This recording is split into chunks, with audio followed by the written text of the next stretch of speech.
बांग्लादेश में जान ले लेंगे। मौत आनी ही है तो वह मेरी अपनी ज़मीन पर आए। दिसंबर में लौटूंगी बांग्लादेश। भारत में शरण लेने वाली बांग्लादेश की पूर्व प्रधानमंत्री शेख हसीना इस साल दिसंबर के आसपास बांग्लादेश वापस लौटने और सरेंडर करने की योजना बना रही हैं। न्यूज़ एजेंसी रॉयटर्स की रिपोर्ट के मुताबिक शेख हसीना के साथ साथ उनकी पार्टी अवामी लीग के बड़े नेता भी वापस लौटेंगे और सरेंडर करेंगे। इससे पहले शेख हसीना ने एनडीटीवी से एक एक्सक्लूसिव इंटरव्यू में पहली बार कहा था कि वो इस साल बांग्लादेश वापस लौटेंगे। बता दें कि छात्र आंदोलन के बाद हिंसा के बीच शेख हसीना की सरकार गिर गई थी। उन्हें अपने देश में मौत की सजा सुनाई गई है और उनकी पार्टी पर प्रतिबंध लगा दिया गया था। रॉयटर्स की रिपोर्ट के मुताबिक बांग्लादेश में सबसे लंबे समय तक सत्ता में रही शेख हसीना ने कहा है कि वो और उनकी अवामी लीग के मेंबर अपनी इच्छा से उस देश लौटना चाहते हैं जिसे वे 2 साल पहले छोड़कर चले गए थे और अदालत में पेश होना चाहते हैं, यानी वो कानून के आगे सरेंडर करने को तैयार हैं। 78 साल की हसीना ने टेलीफोन इंटरव्यू में कहा, मेरे लौटने पर वे मुझे गिरफ्तार कर सकते हैं, यहाँ तक कि मेरी हत्या भी कर सकते हैं, फिर भी मुझे जाना ही होगा। मेरी पार्टी के नेताओं और कार्यकर्ताओं को बहुत दमन का सामना करना पड़ रहा है। अगर मौत आनी ही है तो मैं चाहती हूँ कि वे मेरी अपनी ज़मीन पर आए, जहाँ मेरे माता पिता दफन हैं, जहाँ उनका खून बहा था। आपको बता दें कि शेख हसीना 2 साल से वतन से दूर है। कई बार प्रधानमंत्री रहने के बाद विरोध प्रदर्शनों के कारण हसीना को 2024 में बांग्लादेश छोड़कर भागना पड़ा था। पहले सरकार गई और फिर मौत की सजा मिली।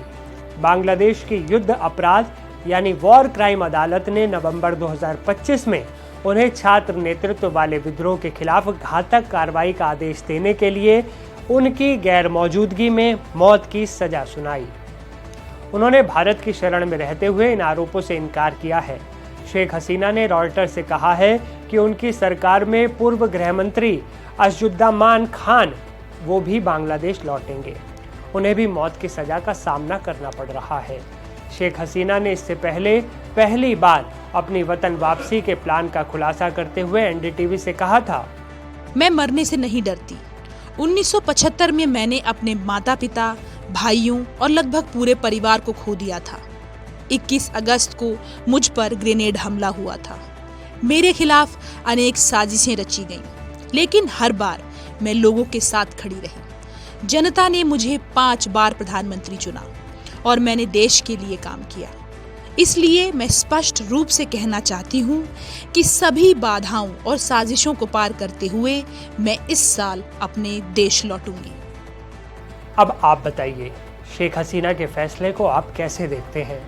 क्या उन्हें बांग्लादेश वापस जाना चाहिए या फिर वहां जाने पर उनकी जान वाकई खतरे में पड़ जाएगी? क्या वो अपने बताए वक्त पर बांग्लादेश वापस चली जाएंगी? ये भी एक बड़ा सवाल है। दिसंबर की तारीख जो उन्होंने दी है, दिसंबर का महीना उन्होंने बताया, तारीख नहीं बताई। क्या दिसंबर के महीने में इस साल शेख हसीना बांग्लादेश वापस चली जाएंगी? क्या आपको लगता है ऐसा होगा? और अगर आप बांग्लादेशी हैं तो कमेंट में ये ज़रूर बताइएगा कि क्या शेख हसीना ने बांग्लादेश के लोगों के साथ वाकई अन्याय किया था या फिर उन्हें फंसाया गया? आपकी क्या राय है? हमें आपकी कमेंट में आपकी राय का इंतज़ार ज़रूर रहेगा। मैं असीम आपसे विदा लेता हूँ। फिर मिलूंगा एक नए वीडियो में एक नए अपडेट के साथ। आप देखते रहें एनडीटीवी इंडिया।